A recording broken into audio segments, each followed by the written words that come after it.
Okay, so welcome everyone to our FLTConnect event about fastest known times on the Finger Lakes Trail. We're really excited tonight to have Ryan Levering and Mark Valites here to share their stories of completing end-to-end of the Finger Lakes Trail. Now, a lot of people do end-to-ends of the Finger Lakes Trail. We have currently 515 recorded finishes. Now, it's not hikers, because some people have done it multiple times. But both Ryan and Mark, in the course of just last summer, actually set records for how quickly they completed the main trail of the Finger Lakes Trail. So that's what they're here to talk to us about tonight. And in total, I think 24 people finished end-to-end hikes last year. So Ryan and Mark are two of them. And we're really glad, really excited to hear some of the details on how they did that. But before we get started, I do want to a few quick remarks and some housekeeping bits. I'm Christy Post. I'm the Director of Marketing and Communications with the Finger Lakes Trail Conference. Excuse me. You are going to be muted upon entry. Please keep yourself muted for the whole presentation unless you have questions and we specifically call on you. For questions, you can put them in the chat box and I'll be checking that throughout the presentation. And if it's timely and relevant, I'll ask it right, interrupt the presenter at the appropriate time and ask them, or we'll save them until the end. My dog's gonna bark at me. Just give me 1 second. Sorry. And we will have time for Q&A at the end of the session. So I'm wondering right now if we have any members out there listening, watching, if you can either wave your hand, use the little chat wave thing, or just give a hey in the chat. I'm just curious how many members we have. I want to thank you for your membership and for your support of the Finger Lakes Trail Conference. We are a 501c3 nonprofit organization, and everything we do is made possible by membership dues and donations. So thank you. And that includes events like this. We are able to offer these kinds of events because of your support. So we really appreciate that very much. This Finger Lakes Trail Conference is celebrating its 60th anniversary this year. It was founded in 1962, and we are celebrating in a couple of ways.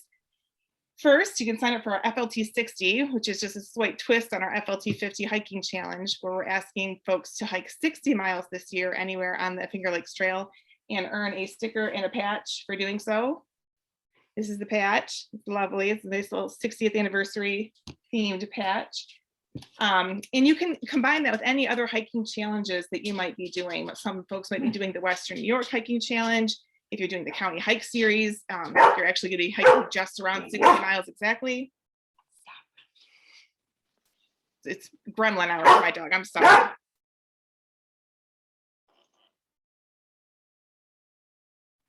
So you can celebrate with us either during the FLT 60 through the county hike series, or come on out in September for our Fall Weekends Festival, which is going to be held at the Gray Haven Motel in Ithaca. That will be a weekend of camping and enjoying each other's good company. The Gray Haven Motel is a really cool venue. We'll have cookouts and great food, some live music and lots of entertainment, and lots and lots and lots of hiking. So mark your calendars to September 16 to 18 and plan to join us for that. So with that, I'm going to turn it over to Mark is actually going to get us started. I'm sorry, Ryan is going to get us started. We did talk about this in advance. So Ryan, I'm going to turn it over to you. Sure, thank you. And I will try to get this set up.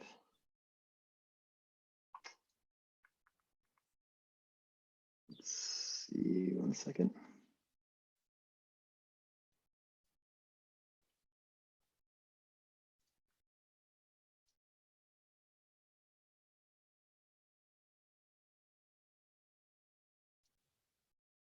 Okay, I think that's good now.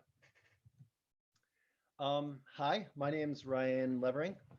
My trail name is About Time, and today I'm going to give a little bit of an overview of what it took to do a continuous end-to-end with an emphasis on it rather quickly. Did you just lose me? No? Okay. Something bad just happened. You're still with us on audio, Ryan. You're just a little quiet. And we also see, I think, your speaker notes screen. Can you guys hear me?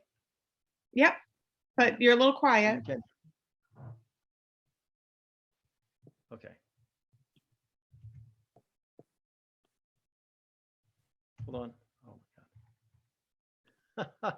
I swear I practiced this beforehand. You're fine. That's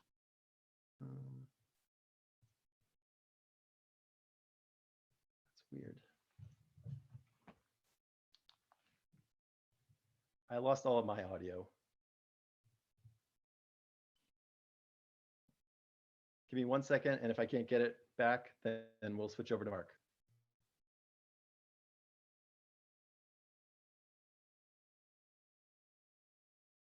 Okay, I think I might be back now. Yeah. You can hear me just fine, right? You always can hear me? Okay. So I'm going to talk a little bit about the FLT and my particular continuous hike. So without further ado, I'm going to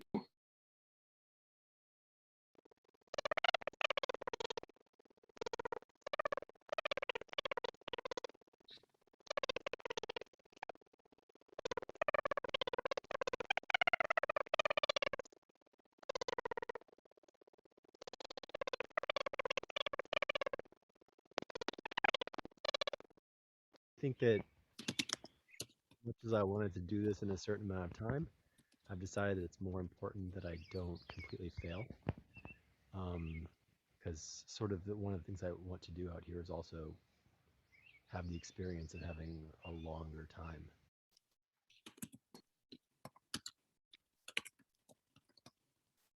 Does it sound bad for a second? Mm-hmm. The video doesn't translate very well. Anyway, that was day 4 at Harwood Haven Campground at a particular low point. So what I'm going to talk a little bit about is why you'd go this fast and how it's sort of done. Not again. Not again. So I'm a hiker, sort of spiritually speaking. I got into this for the hiking and not really for the running, which is going to be a little bit of a difference between what Mark talks about a little bit later. I started by hiking some long distances on day hikes, and I sort of got addicted to like seeing how I could push myself. And I started running pretty much just so that I could actually continue hiking. So I sort of see running as a way to train for hiking. And that's really the only reason I do it. I live around Boston, so it's sort of hard to always get out to the outdoors. So I often find myself having to run on roads just to be ready for hiking. Normally, I have a lot of responsibilities. I have a family. One of the positive things about COVID was that it opened up a lot of, we couldn't really go anywhere for vacation. So because of that, I had a lot more flexibility in terms of the time with how long I could go out. So about every other year, I do some sort of long distance hike. And this particular year, I happened to have a little extra time. So I was looking around for something to do. And why the FLT is that my sister had hiked it previously. So my sister's Kim Levering, this is her here doing her through hike the year before. She hiked right from her house. She lives in Poughkeepsie, and she hiked going west from there. Walked out her door and rollerbladed, but that's a story for another time. And she had said great things about it, even though it was in the middle of COVID, even though nothing was open. Like, so a lot of the towns were completely dead when she went through them. She went through in 2020, so like 2 years ago. And she had great things to say about it, about both the community and the response working with the actual trail conference, as well as like the things she had seen on the trail and the fun she'd had and the great shelter system and all those things. So when I looked around, it seemed like an obvious choice to try the FLT. So lots of people do continuous hikes and speed hikes different ways. My particular way is to sort of plan fairly aggressively. So I had originally planned for, I think, 19 days in total when I plotted it out. And then I ended up at 21 days. So I make plans, but really the plan is just sort of usually thrown away in the first couple of days. But doing the plan helps me block out the overall thing and sort of look into the overall experience. So the first thing I do when I'm doing one of these hikes is that I block it out in a spreadsheet. And I put all the mileage down, and I see sort of like where I'm going to stop for a given day. I particularly like to target towns if possible. So I try to end in a town if it's possible, or I try to go there in the middle of the day to try to hit a PO box. I'll get to a little bit of that later. So first, what I do is I plot out the overall hike. I was thinking at the time that I was going to do about 30 miles a day. And I ended up doing close to 30 miles a day. That's fairly aggressive, I know, for most people, but based on trails that I had done previously fairly quickly, like the Long Trail and the Appalachian Trail, which are a little bit terrain-wise tougher, I thought that I probably could do 30 miles a day. And in the end, I did close to what that was. You can see here I have like a 37-mile day on one of the days, but so it sort of averages out to 30 overall. There were a lot of resources that I used when planning the hike. So the GPX tracks that come from the FLT are very valuable. You can bring them into other programs to actually plot out the whole thing. The interactive map is incredibly useful on the website, and the paper maps are gorgeous. Like, everybody should own those paper maps because they're just gorgeous to look at. I've seen a lot of maps in my days, and those are some of the best maps I've seen. They're really good. And I spent a lot of time watching all the YouTube videos I could on the other people who had posted things about the Finger Lakes Trail, as well as on the Facebook group, and posting questions to various things. So there was lots of research that went into this. There's lots of different ways to do a through hike. I tend to do the PO box route. So there's one way is you sort of do all your resupplies in towns, and you get whatever you can find on the way. You sort of like scavenge for food at convenience stores and grocery stores and such. It's a little bit harder to do in some of the areas of the FLT, particularly when it gets a little more remote. So I liked the convenience of having post office boxes at the places where I was going to. So I would pack up a bunch of food, one little plastic baggie for each meal. So I'd have like 3 every day, and I would ship them out to various places: Bainbridge, Swain, Watkins Glen, Salamanca, because I needed to send the fuel that I couldn't send in the plane. And I think there was one, Hope Lake Lodge, which is sort of the only place I could find around there to actually send the box to. So in terms of gear, it's backpacking. So when you're doing a through hike like this, it's backpacking. So I use a full pack. I use a base weight of about 10 pounds. So that's without food and water. The backpack weighs about 10 pounds. With food and water, it gets closer to 20 pounds. So usually I try to carry under 20 pounds at all times. Sometimes it goes over 20 pounds right after a resupply. But I try not to let it get up. I know if you've done hiking, especially like 20 or 30 years ago, it was typical to have a 50-pound pack. But these days, the weights are much, much lower on the gear, and it's easier to do. So I spent a lot of time like honing my gear overall and doing interesting things like, customizing some of the gear so that it's lighter. I do hike with a jet boil for my food. So when I heat up the food, I use a jet boil, which is not the lightest thing I could choose. I also use a tent rather than a tarp, which is also not the lightest, but I don't like bugs. So I really do not like getting bitten by mosquitoes. I've had one too many bad experiences with that, so I will always carry something that I can go inside of to escape from bugs. So in terms of the actual physical training that's required, this particular hike that I went on was a little bit different. I usually try to do some sort of like a marathon training plan. So you just sort of train for a marathon and you throw some hikes in there instead of long runs. For this particular time, I started developing some plantar fasciitis going into it. So I actually went cold turkey 3 weeks before the actual hike started and didn't do any cardiovascular things at all, pretty much for those 3 weeks beforehand. So it was just a very long period of downtime. That said, I do a lot of walking. So even though there wasn't any actually active training, I was doing like 15 to 20,000 steps a day. Generally is like my step count. So it's a lot of walking, which if I had one thing to give advice to people, it would just be to walk, because walking is amazing exercise. I think it's underrated in our society. So speaking of walking, when you go through a hike of this distance, the days sort of blend together after a while, and there sort of establishes a routine. So I'm going to take you a little bit through the routine of what happens on every day of my like 20 or 21 days that I go through. So in the morning, I tend to wake up around 5 a.m. So that's usually when my alarm goes off. My goal is to get out of the shelter or tent or wherever I am by the time that the sun's rising. I don't like hiking in the dark if I can avoid it. So I like to be in light. So I usually get up before the light and then start hiking when it's light. This is a breakdown of where I spent those nights that I was on the trail. The majority is actually on the trail. Like there's 6 nights in shelters, 5 nights in hotels. I do stop at a hotel wherever I can if it's on the actual path of the trail. I don't have to really get off it very much. There's nothing about the self-supported style of record that means you don't have to stay in hotels or something. If there are hotels every night, that would actually be legit, as long as you're doing it, as long as you're walking into the hotel yourself from the trail. Every morning I'll start off with like Pop-Tarts. I love Pop-Tarts. I've tried other things that are like healthier and I don't really like them. I get tired of them. So I eat Pop-Tarts almost every morning. Pop-Tarts and juice, usually caffeinated juice and ibuprofen. This hike particularly, I was on regular ibuprofen, 4 hours, 400 milligrams constantly because I was having injury problems. And then I start moving. So every day I would walk between 10 to 14 hours.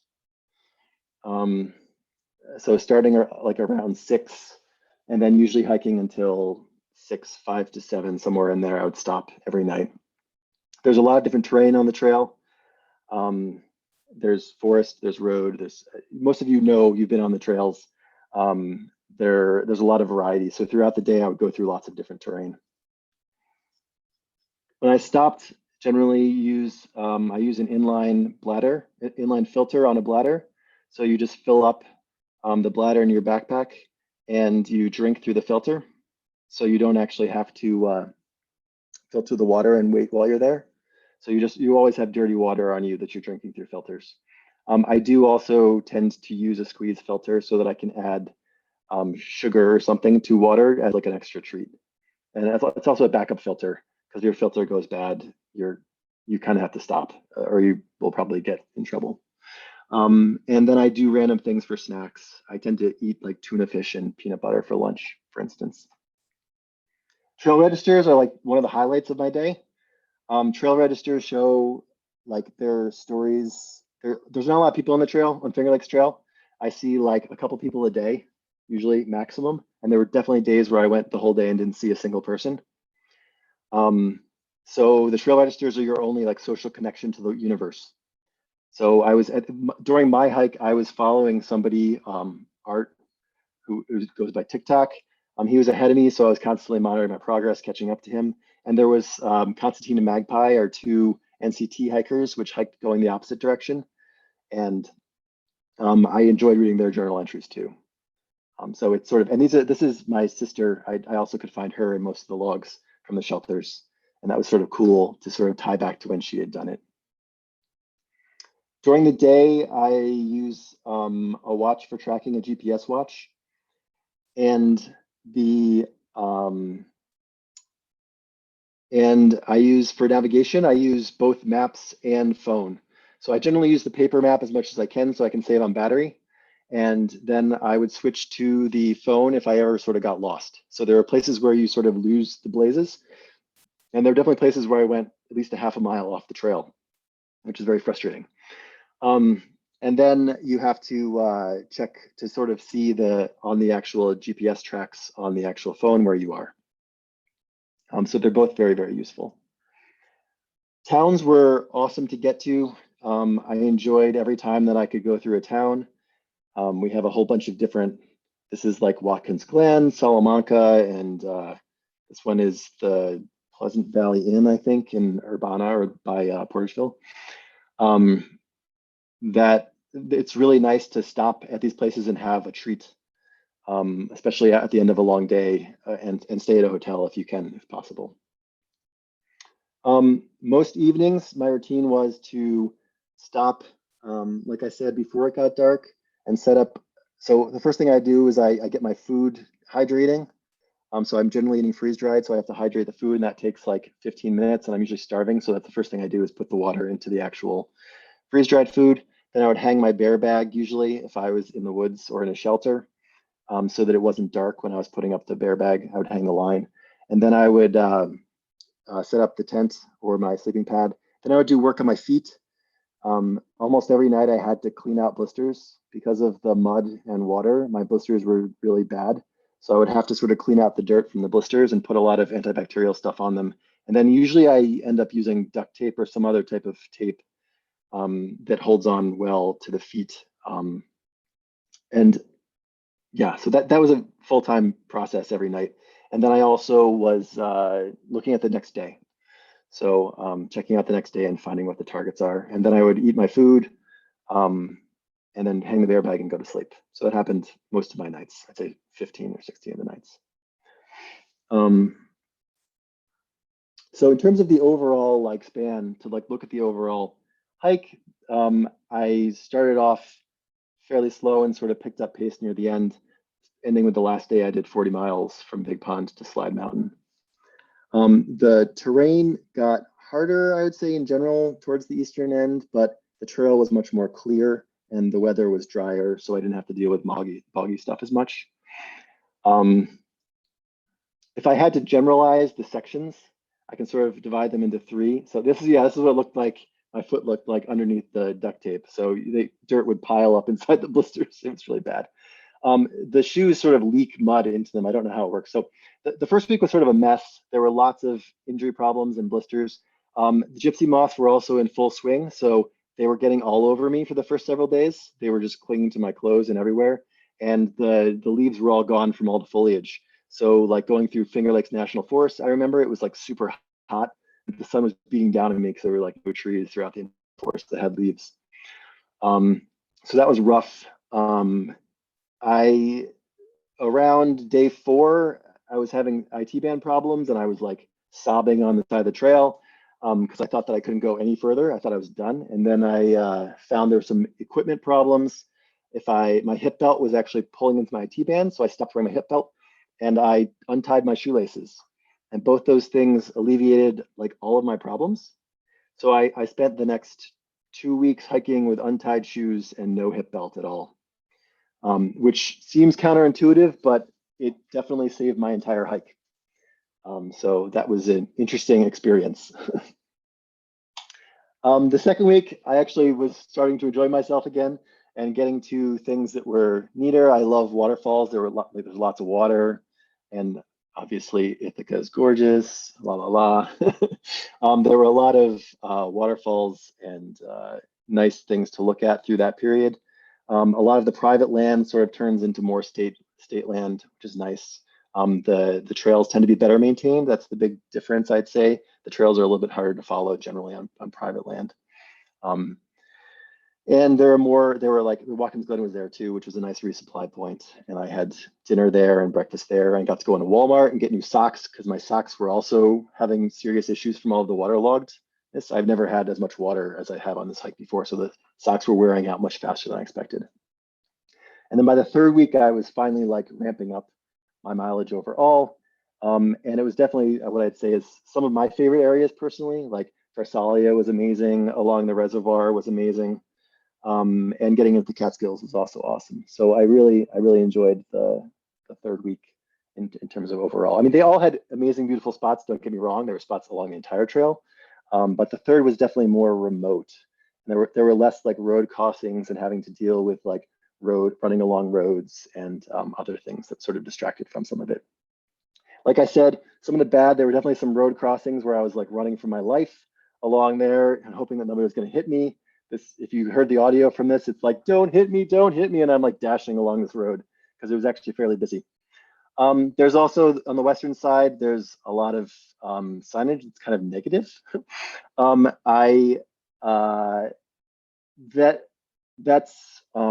That was fine actually to a lot of degrees. Like, a lot of it was just no trespassing signs, which I totally understand. I wish there was also more good signage to go along with the bad signage. The good signage also came in on the eastern part. There was much better trail clubs that were maintaining stuff and putting up neat little signs and welcome to this area and trail signs. And some of the places were poorly marked overall. I think Mark's on that though. He's going to do a better job with the maps and the marking system, the blazing system. The good thing, the community is amazing. The community is really amazing. The online community is amazing. The trail conference is amazing. The registers are awesome. The passport program, these are all friendly things that I looked forward to whenever I saw them, made me happy. The shelters are amazing. The shelter system is like, I never saw a single person in the shelter. I always had them to myself. Everyone except there was one that was vandalized along the entire way, but most of them were very well maintained. And that was really a pleasure overall. And I just want to end by saying thank you to all the people who helped me in this particular hike. And especially my family for putting up with me throughout this. So I'm going to pass this off to, do you want to say something, Christy, or do you want to pass it back to Mark? Before you pass it off, there was one question about how many Pop-Tarts did you eat for breakfast? I generally ate 1 pack for breakfast. 1 pack, like 2 Pop-Tarts? 2 Pop-Tarts. It's not a lot of Pop-Tarts for breakfast. And my question is, how did you figure out that untying your shoelaces and undoing the hip belt would help with your IT band? Like, was it process of elimination? Did you read something about it? Like, what? How'd you figure that out? The hip belt was really luck, because I was sitting on this rock. I forget where I was, but it was a very memorable experience because I was like completely depressed. And I was sitting on this rock and I took off my belt to sit on the rock. And then when I was getting up, I was just like done. I was totally done. So I was like, I don't even want to put on my hip belt. So I was like, I'm just gonna like not even bother. So I was like just so out of it that I did not put on my hip belt just because I was being lazy or something. And I instantly felt better. Like I walked like 100 yards and I was like, this feels better. This is kind of weird. So it hurt my shoulders more because I'm not used to carrying that weight on my shoulders. But the IT band pain just sort of like suddenly like vanished to the extreme that it was. So that was the obvious thing. And then the shoes sort of were similar in that I was loosening my shoes like on and off to like try to shake the mud out of them. And eventually they just started getting looser and I noticed that they were better. So it's sort of like luck. Cool. There were a couple other questions in the chat, which I think I'll hold until the very end, because I think there are probably questions for both you and Mark. So we can turn it over to Mark now. I think you have to stop share. There you go. And has mine come up yet? Not just yet. You looking at the right thing? There it is. Is it the right one? Yes. All right. So. Well, thank you, Ryan, and thank you, Christy. Yes, this was an FKT, but it was also quite an adventure. As Yvonne Chenard from Patagonia says, it's not an adventure till something goes wrong. We're very fortunate nothing major went wrong, but we certainly had an adventure out there. All right, getting into it, a little bit about me. I live south of Buffalo. If you've ever been to the Eternal Flame Falls, I'm very close to that. There's a waterfall with a gas leak behind it that is lit. I've done over 15 marathons, 25 ultra marathons. Yes, I have run Boston. 600 plus mile races and 500K races. And I've done dozens and dozens of supported and self-supported and unsupported runs, most of them along the FLT. For the FLTC, I am a trail maintainer. I'm at M3, so west of Little Rock City down to Elkdale. I write the trail running column for the FLT News. I am a relatively new member of the mapping team. I see Joe's here. Hi, Joe. I do some GPSing as well. You've probably seen photos of mine used all over the place within the FLTC. Recently minted FLT ambassador. I'm very active within the Hike Western New York community and definitely deserve a shout out to Outside Chronicles. They do a lot for the FLT and the FLTC. In addition to completing the main trail, I have done all the branch trails as well. And between the Onondaga and Crystal Hills branches, likely have self and unsupported FKTs for those as well with some friends. And those have been some wonderful adventures. If you're looking in trail registers, you might see my trail name of the Quad Father, not the Godfather. And then I kind of run the Buffalo Trail and Ultra Runners group. In general, I spend a lot of time outdoors. I do some backpacking camping, not as much as I like. I was always out hunting, fishing, hiking, Ice climbed quite a bit and worked with the Access Fund last year to get some legitimized ice climbing in both the county parks here and in Zoar Valley State Land. All right.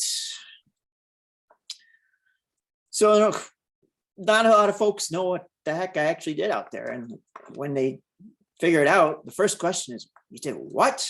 So to break it down, I ended up recording 595 miles and 97,000 feet of elevation gain over the whole trail. You see 584 quoted a bit. The trail is always in flux. I definitely had some miles that were mistakes, but I think it's a little bit more than 584. And for comparison, for that 97,000 feet of climbing, Everest is 29,032. It's grown a couple feet in the last couple of years. Breaking that down, averaged a little over 37 miles a day, 6,000 feet of climbing. And that was split typically over 2 to 3 FLT maps.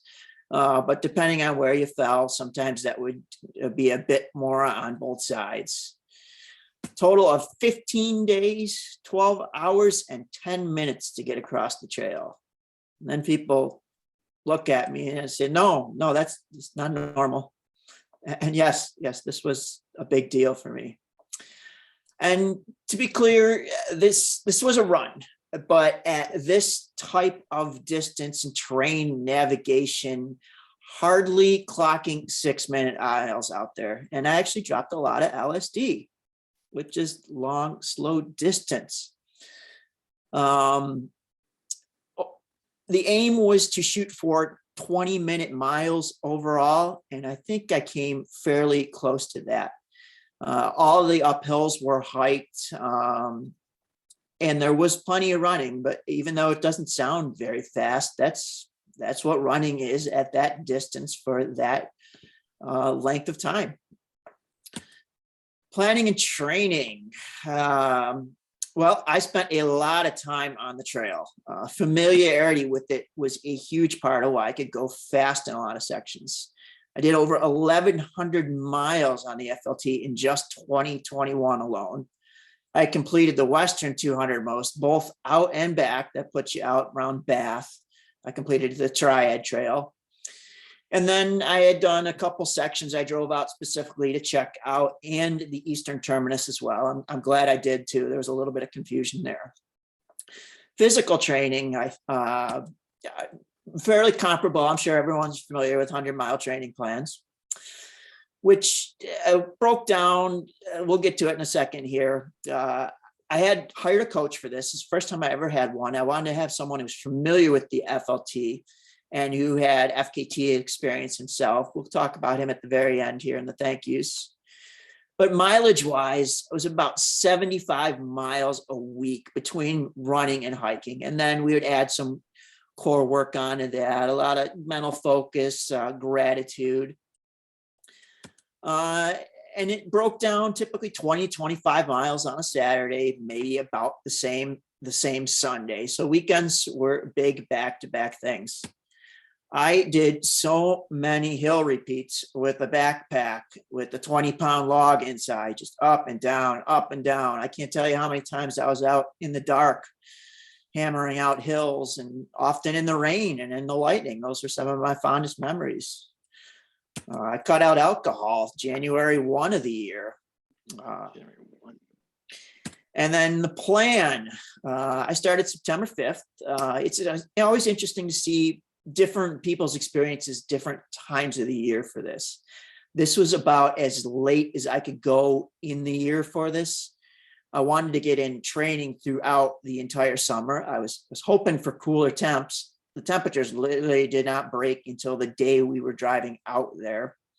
And then I work at the University of Buffalo, so we have semester startup, very busy time. I needed to squeeze it between then and then the hunting closures that come for October 1. The September antlerless season that was announced on September 1st scared me quite a bit. Luckily, it didn't end up affecting the main trail at all. And then I chose to go east to west for a variety of reasons. I figured I'd be fresher in, the more mountainous, rugged Catskills, familiarity with the trail as I came close to home. It would make crew considerations a lot easier. getting people to travel across the state, being from the western part of the state, would be more challenging and a lot more to ask. And then on top of that, it provided a feeling of coming home. So maps, I spent so much time looking at the maps. The interactive map was by far where I spent the most, although I did look at other things quite a bit. I found the elevation profiles very easy to digest, and I'll show you on the next slide why. I did look at the PDFs and read the backs of them. Some I didn't find them as useful for me. They are very pretty, and a lot of work goes into them as I'm learning. And then as I went, I found a lot of issues, and I've brought those forth to the mapping team. I think Joe in her article last FLT News said I brought 74. It ended up being a couple more. I apologize to the mapping team for that, but we are working on quite a bit of those. It's crazy how much work goes into that. So this is what a lot of planning sessions ended up looking like. And some of this will mirror what Ryan showed.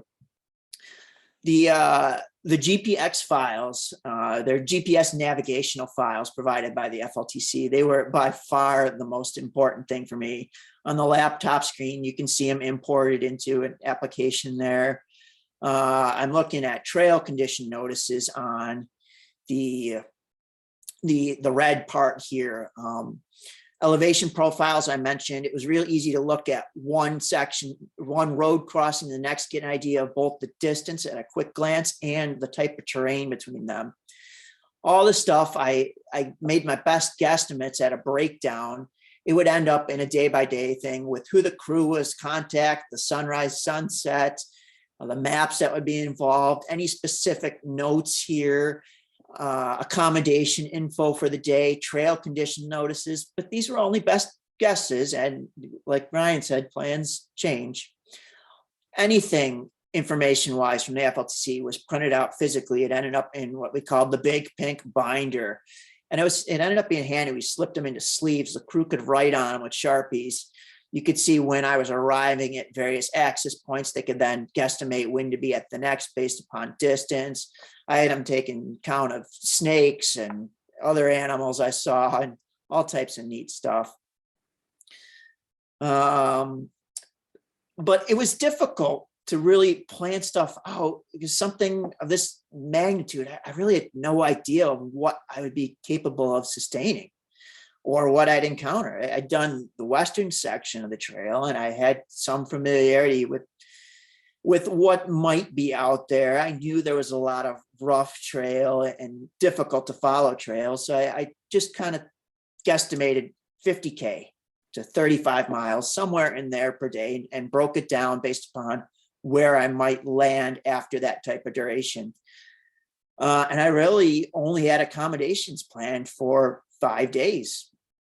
And afterwards, it was figuring those things out on the fly.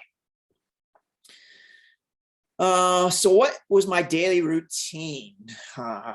Well, wake up about 5. I put on shoes, socks, my running vest, and load the car. I grab some type of breakfast. Typically, that would be a yogurt, a hard-boiled egg, some fruits. I think I had bacon a day or two. That was a treat. And eat that on the way to wherever the heck the trail was from the night previous. I would always start off with about 2 hours of hiking and, of course, eating while I'm doing that. Run, hike the remainder of the day, meet crew along the way. Eating. And hopefully by the time I got towards the end of the day, I would be able to sneak in a couple, what I called gravy miles, just bonus beyond what I had hoped to get with that 50K, 35 miles. When I'm finished, I heat up a freeze-dried meal at the car and eat it on the way back to wherever the heck I was sleeping that night. Get back, I would shower, at least most nights anyway, so I was very fortunate with that.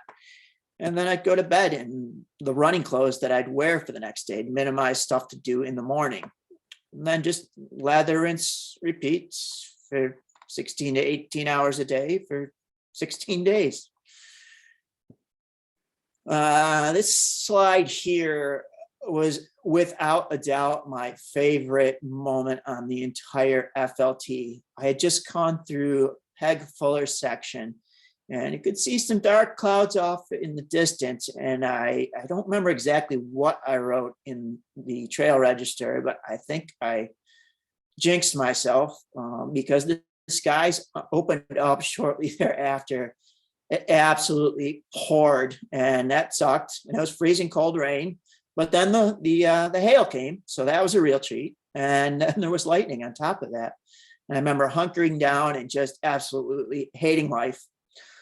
I couldn't wait any longer. I had to make a run. There was, I think, a little bit of a gravel pit. I got through that. The rain continued on, but then it stopped, and the sun broke out, and all of the evaporation, just the sunbeams coming through here was unreal. This is above the Otselic River here. It drops off very steeply down below, very short section.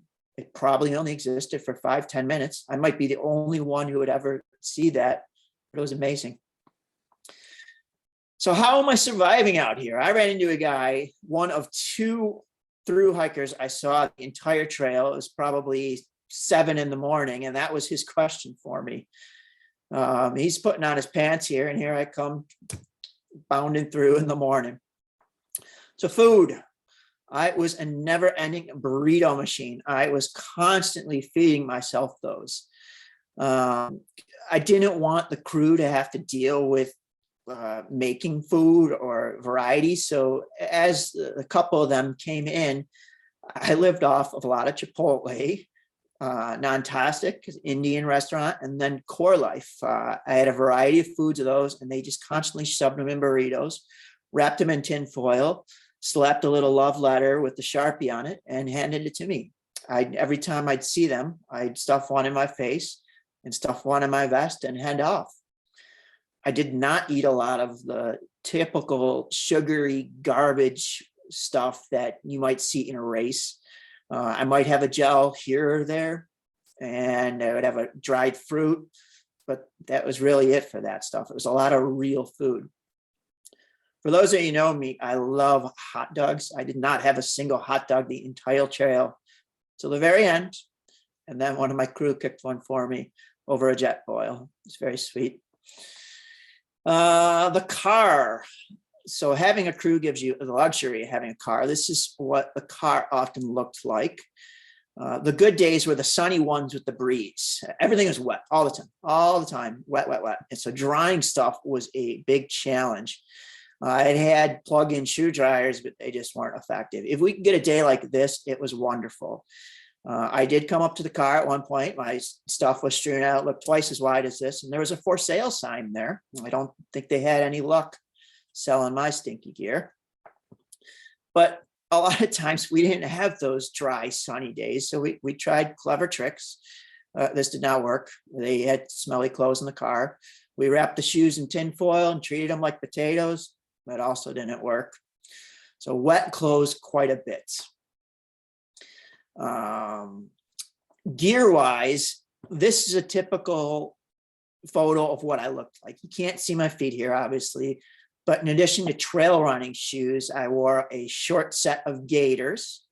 You can see the trekking poles here. I had them with me constantly. They do break down into shorter sections, and then around my waist is a hip pack. The poles would mount to the back of that when I didn't want to use them. Up top is a vest, and in there I would have, in the hip pack, I'd also have water treatment tablets, toilet paper, and then a soft flask, just a bottle that collapses with the filter built into it. The vest up top, I'd have a variety of stuff up there. The back I normally have arm warmers on that I could strip off. Those would end up in there. Likely I had a rain jacket in there too.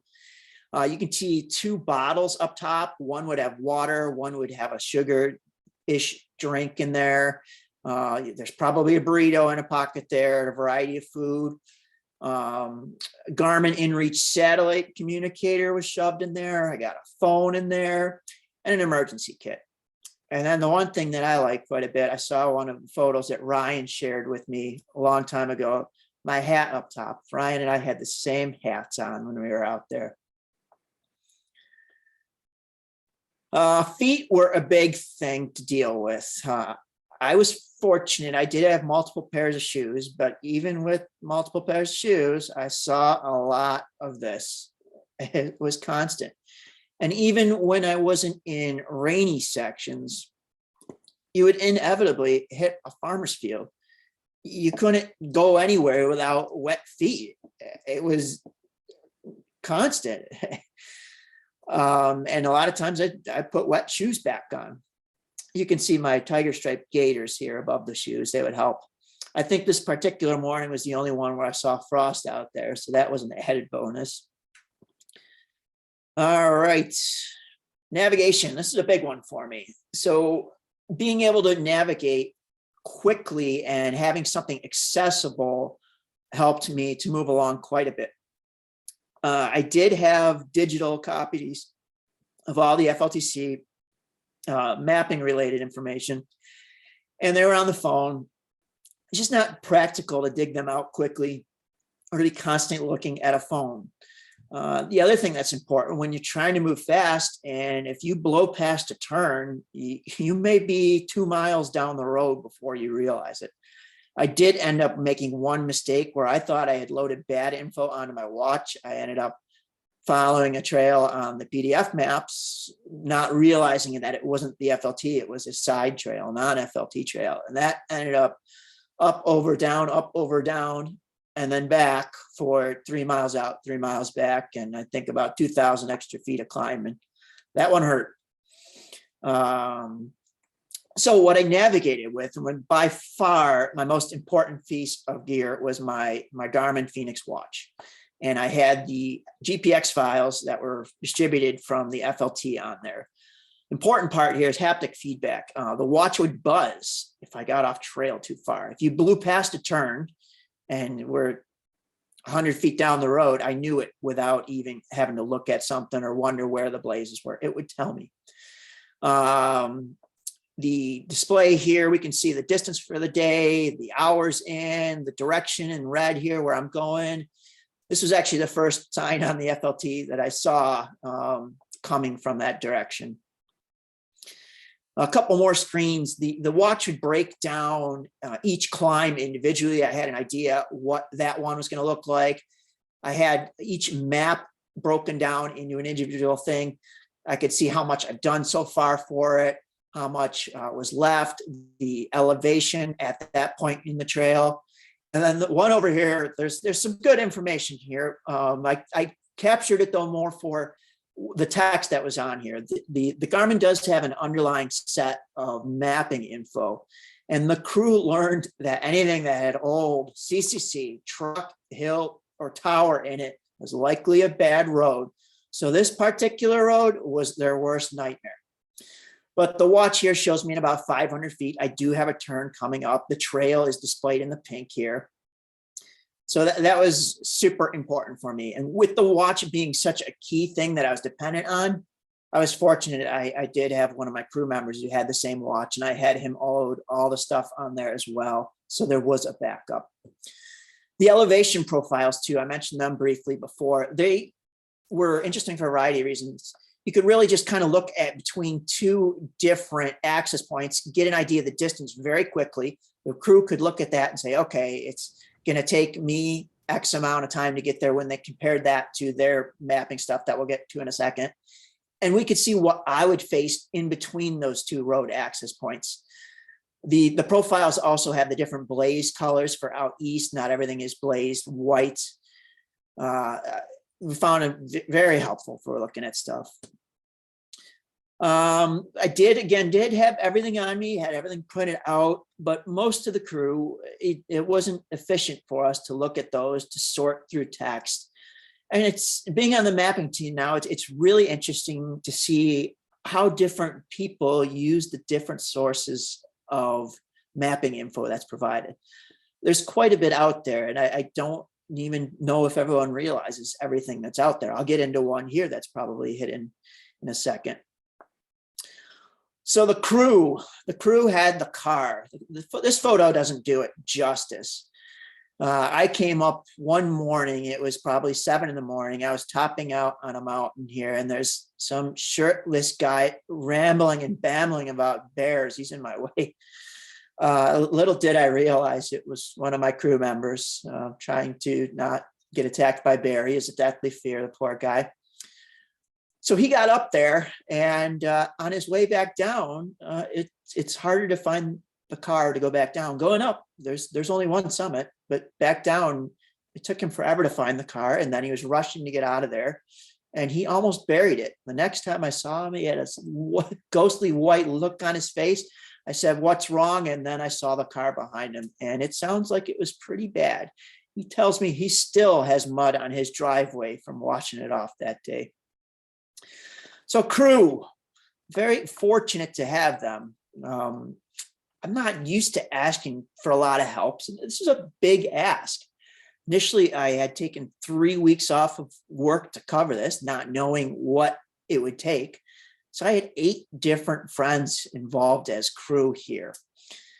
And on top of that, it's midweek for a lot of this, and it wasn't just one person. Sometimes it was 2 at once because gear had to be handed off between them. And then I couldn't exactly tell them where I needed them. And once we figured it out, we might not be within cell service to communicate that to.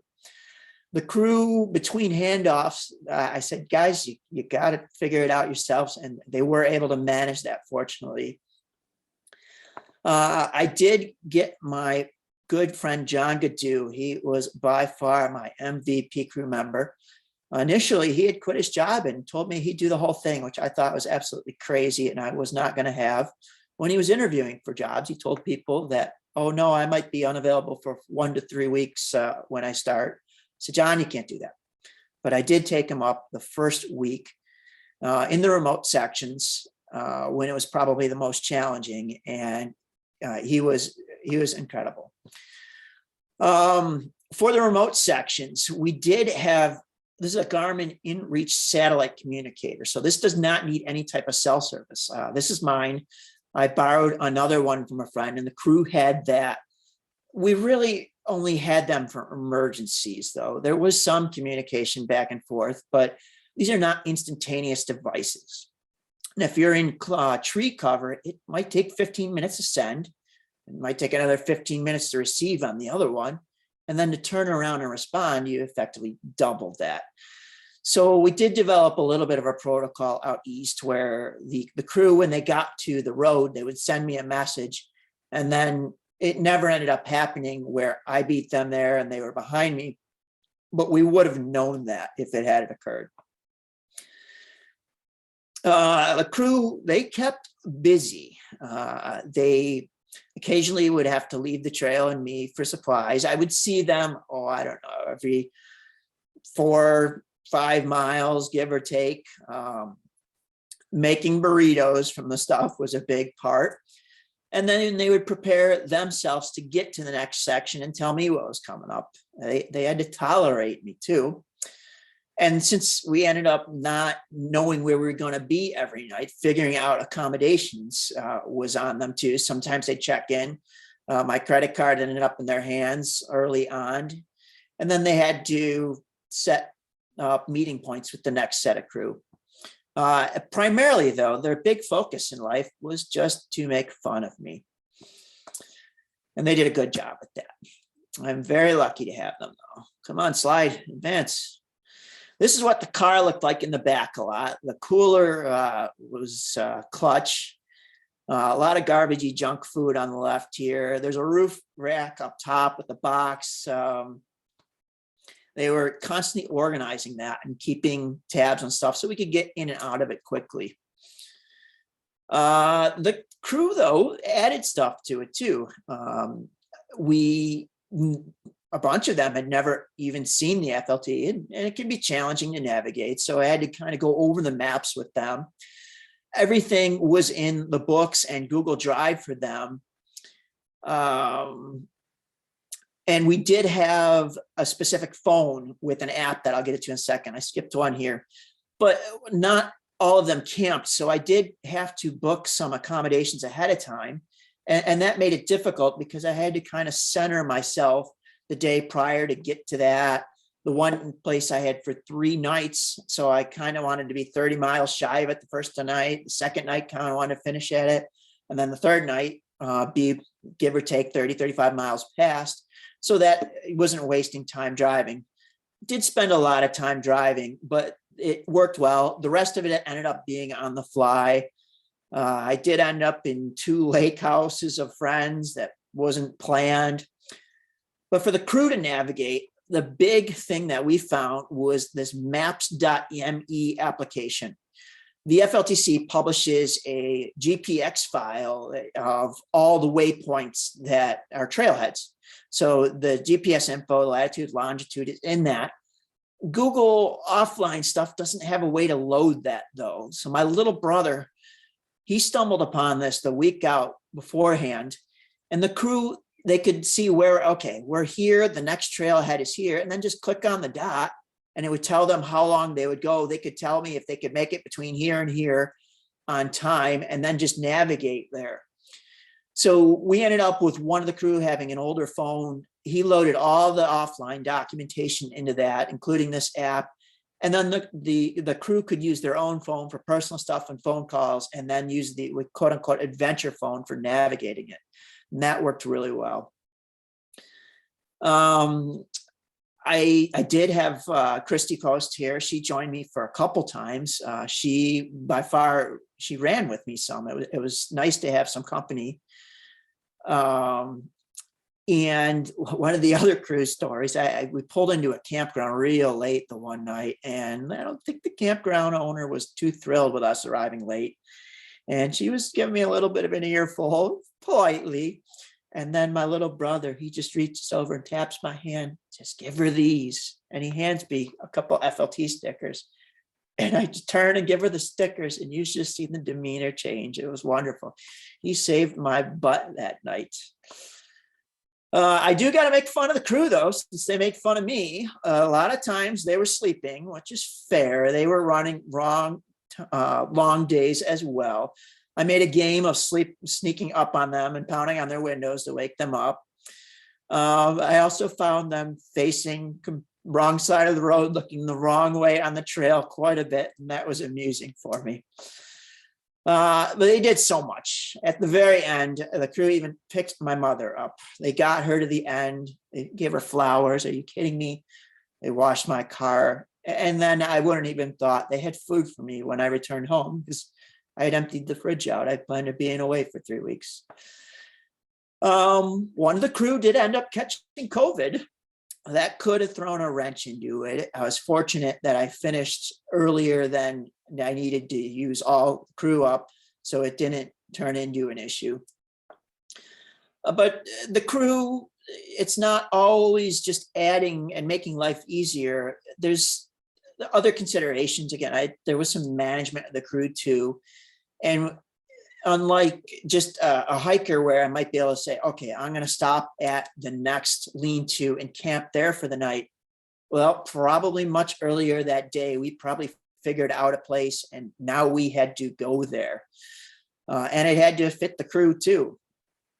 So we ended up a variety of places. There were some lovely hotels along the way. Again, I think I mentioned 2 lake houses. There was some tent camping, campground, a beautiful cabin. And whoops, hey, get back here. The photo here, this is not what I got from the crew most of the time. This was the very last day.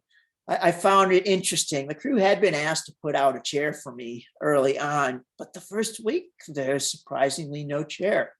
And I didn't figure out why until my second crew member came in, and lo and behold, there was a chair. Oh my gosh, I'm going to sit down. It's wonderful.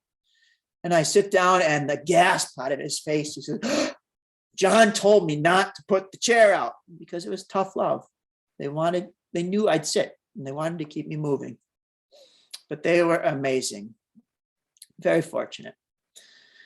All right, the big ones. How did I fare out there? Well, it's successful. We got the FKT. That was awesome. I managed to have 0 blisters constantly. I do take great pride and put a lot of care into conditioning and keeping an eye on feet.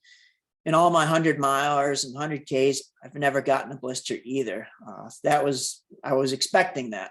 I actually didn't fall a single time the entire trail. I came close once, but it didn't happen. And then I think I actually developed an immunity to stinging nettle. The bad, oh, I was pretty haggard. This was me 2 days after I finished, and I just skinny, gone, and I was beat. Overall, I think I lost about 7 pounds, and that's with eating constantly. My legs looked like I tried to baptize a cat, just all scratched up from going through, you name it. Somehow managed to chip a tooth. I don't know how that happened. And then I had some temporary nerve damage in my toes. Thru-hikers, AT, PCT, they sometimes call it Christmas toe. Hiking through the summer and the fall, you get just this numbness in your toes, and it doesn't return to Christmas. The numbness started later, but slapping at my feet, day 3, my feet were sore from slapping. The biggest issue was my shins, though. They started hurting, I don't know, 5-6 days out from the end. 3-4 days out, though, they were really starting to hurt. It was only then that I started taking some ibuprofen. It's real leery of that. There are some concerns when doing endurance events, but at that point, I needed the help. I did end up putting a compression sleeve on at one point. The second to last day, though, was brutal. Oh, it was Suffer City, just absolutely miserable out there. Hobbling along. The very last day, though, that's when I had some real concerns. I had told myself prior, even at 75 miles out, as ridiculous as it sounds, I could crawl in at that point. But that last day, there were 2 very acute moments where I thought I tore something. There was no stopping at that point, though. I was limping along with my poles, and the first time it loosened up, I got a couple more miles in, but then it happened again. Oh boy, did they ever hurt. It probably took me about a week afterwards till I was walking normal. And then I didn't run for weeks after it. But luckily, nothing fully damaged. I had accepted early on, though, that it could have happened. And that was the price I was willing to pay for it. And I was really cloudy headed after this. When I was editing photos and adding captions, trying to remember what was what, it was really hard. And a lot of that translated even weeks out, trying to write my end-to-end article was very challenging. It was hard to think. This thing beat me up, and I'm still slow from it. I'm only now starting to come out of this.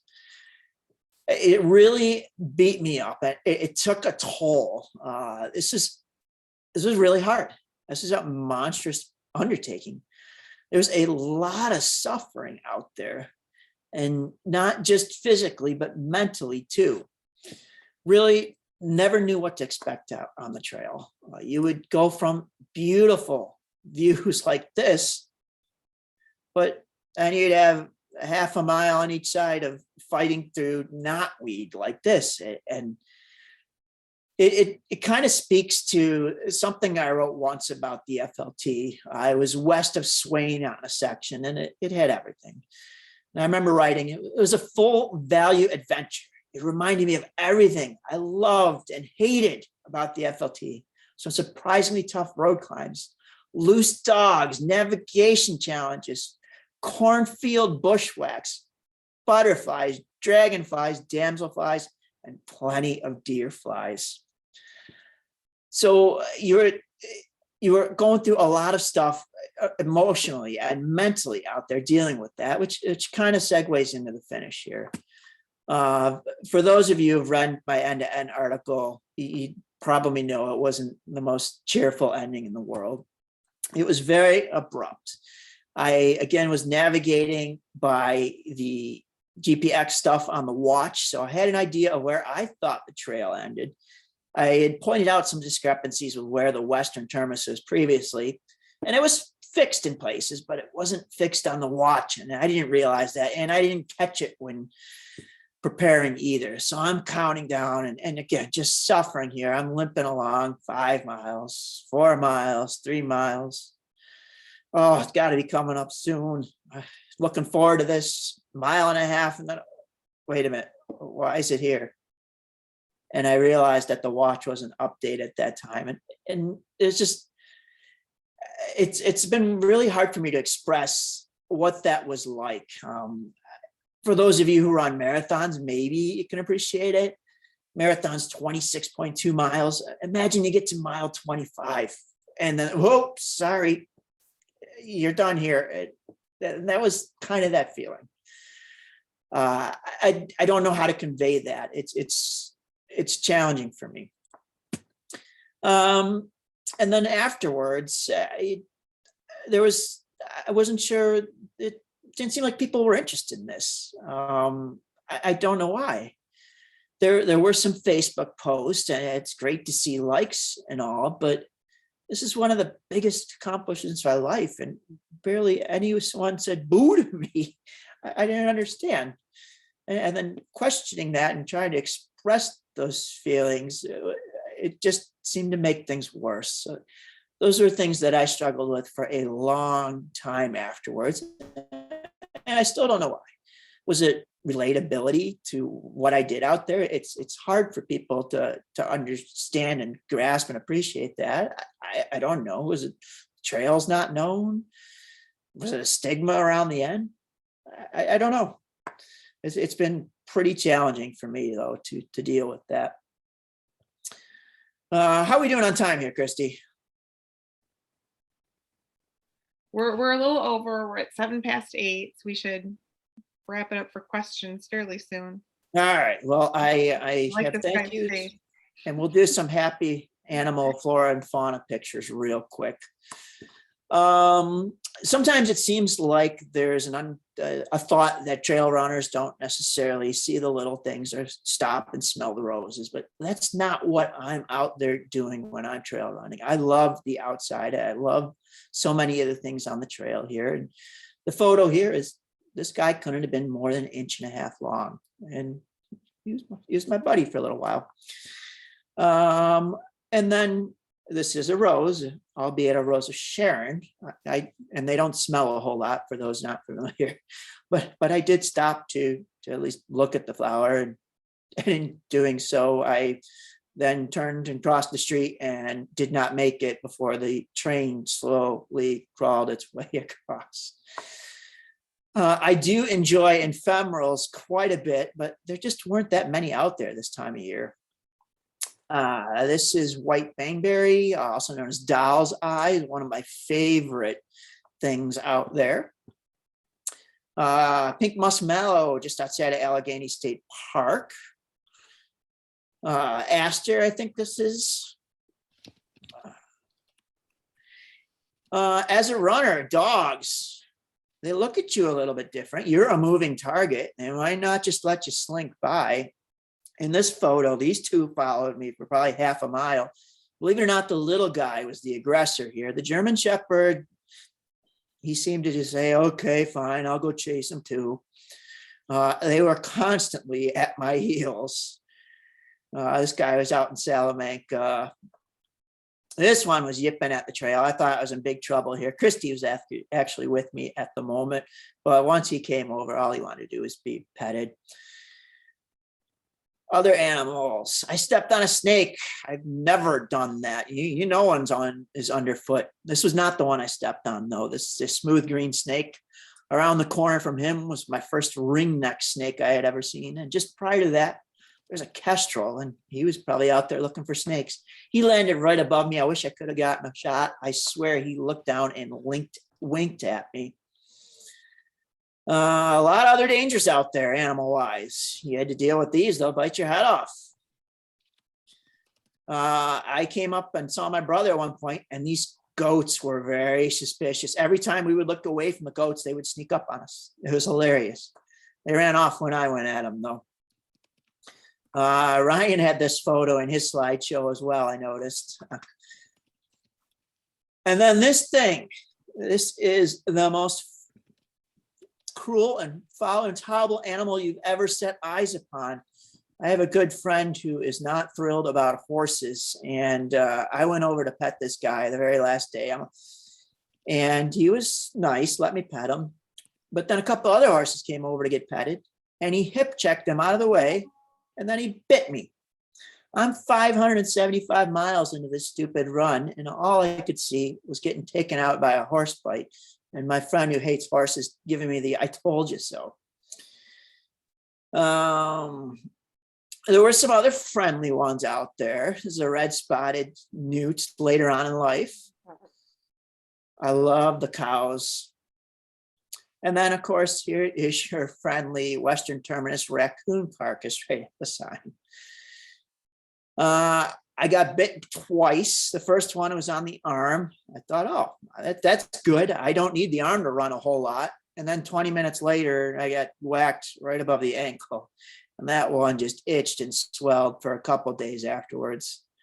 Amazingly, no ticks. No confirmed bear sightings on my part, though on the very last night, my crew member Jake very casually says to me as my head is buried in a bag of pretzels, "Hey, did you see the bear?" I said, "Are you kidding me?" I don't know if I believe him yet, but allegedly there was one outside of Bucktooth State Forest on the side of the road. Later on that fall, we were hunting at his place and a bear popped up and he made sure he got video because I wouldn't have believed him then either. I guess I'll end with some thank yous. I'm not going to read all these out loud here, though. This is my all-star crew member, John Gadoo. He deserves so much credit. Again, he was out there for a week with me. I probably have no clue half the stuff he does here. This photo here is not the most flattering, but I included it because he didn't put the chair out for me. But to be fair, here he is teaching one of the other crew members how to crew. We can see the big pink book here, the adventure phone, and he's stuffing my face with food. John was amazing. John deserves so much credit. Christy Post. Christy came out several times. She had scouted with me too. She ran with me, very encouraging about so many things FLTC. Very fortunate to have her for the FLTC. Thank you, Christy. This is my college roommate, Nate. This was not his, he had no background in this type of thing, but he fell into this. He spent 3 days with me and really started to enjoy it. It was wonderful to spend time with him again. Thank you so much, Nate. My poor brother, Chris here. I don't think he's all that much of a morning person. This was a typical scene though. Stuff sitting out in the car. I'd find the crew on the side of the road somewhere. Chris, he came all the way out from Boston, Mass. And we're lucky we didn't kill each other. We're brothers though. That's the way it is. I was very lucky to have him. It was very kind of him to do that for me. My buddy Sean Weisser, this is from him on the Crystal Hills branch. He's done many outings on the FLT with me. He was going to crew later on, but seeing how I was doing, he decided to not even bother taking off of work. Luckily, that worked out and I didn't slow down.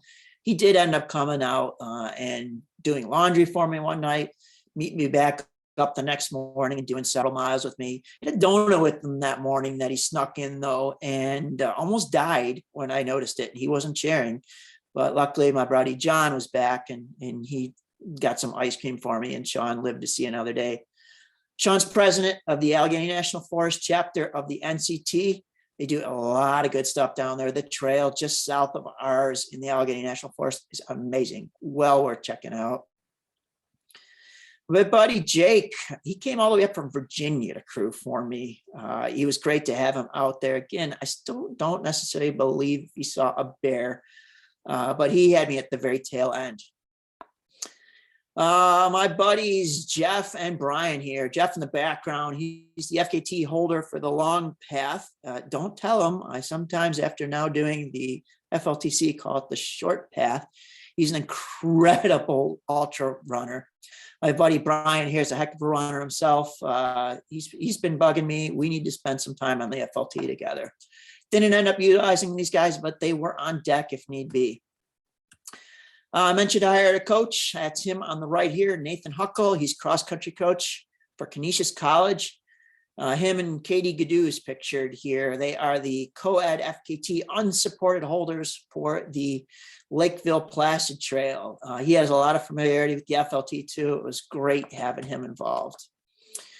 And then Ryan, it was neat to go and find his entries. About Time was his trail name. He beat me to giving a dedicated effort to this, but he did this self-supported and to the logistics and lugging the pack around and those feet. Wow, Ryan, incredible. Stayed in John Kuzik's cabin, as did Ryan, I believe. It was amazing. I was unfortunately only there in the dark. Would love to see that in the day. Thank you, John. The landowners, with so much of the trail on private land, thank goodness. It's amazing how gracious they are in offering those to us. And then all the volunteers involved with the FLTC. Thank you. Thank you for all the work you do. My friend does a lot of the design work for the FLTC. There's two of her logos here. You've probably seen a lot of them. She's got a very distinct style, beautiful stuff. And lastly, just if you want to get a hold of me, here's some contact info. The Instagram account linked here sees ongoing adventures, many photos from along the trail. I did post day-by-day breakdowns and annotated photos in the Finger Lakes Trail Hikers and Friends Facebook group. It's a lot of work. Hopefully there's some pretty photos in there, but on an ongoing basis, I don't typically spend a lot of time posting stuff in that group. Instagram, if you're into it, is where to see all the hopefully pretty pictures. So that's my story. All right, Christy, back to you, I guess. Thank you, Mark. Thank you, Ryan. We did have a couple questions. Ryan's been answering a few of them that were specifically to him. One was about what does it mean to ninja camp, and I think they clarified that it's not illegal camping, or at least Ryan did know illegal camping, but it's sort of setting up camp where you can. There were questions about footwear. I don't know if you each want to talk about. Ryan answered in the chat, but Ryan, you want to talk a little bit about footwear and how many pairs you had with you? Because I know that Mark had a ton with him. Yeah, I had a new pair that I sort of had started right before I went on the hike, but I only went through one pair. So I had a single pair for the entire time. I had socks. I had extra socks that I had shipped in PO boxes, but I'd only used a single pair for the entire time. And somebody asked about what kind of socks. I think they were mostly talking to Mark. I started off with right socks, which I usually love, which are like 2-layer socks. So I usually like to run in 2 layers. So I usually run with a liner sock and then a bigger sock on the outside. And the right socks are socks that have 2 layers in already sewed together. They did not handle water well. I would not recommend them if you're doing like extreme wet. They got eaten through in a couple of days. And so then for like the rest of the hike, I honestly went through all of my socks, and then I got to Watkins Glen and I went in and bought random socks that were like super cheap, awful socks. And I wear like another pair of socks like every day because they only last like a day or two. And then I would just totally wear through them. So I was going through like random crew socks from Walmart for the rest of my hike. So I would not recommend that approach. I would get a hardier wool pair. Like there's a bunch of good hardy wool socks that are good. Darn Tough socks are great. Yeah. I had a variety of smart wool socks. I had different thicknesses too, not knowing what might suit me at a particular time. As long as it's a good quality synthetic sock or smart or wool, anything quality. And shoe wise, I did have a couple pairs of shoes. I think I had 5 different pairs. Innovate Trail Rock 290s, I think I wore primarily, but I wish I'd had more pairs of Hokas. They're a thicker, more cushioned shoe. I ended up using those as my closing shoe for the end of the day. It was after all the pounding, it was a bit of a relief, but I only had 1 pair of those. I would have loved a different second pair. And somebody asked if you had to charge your watch every night.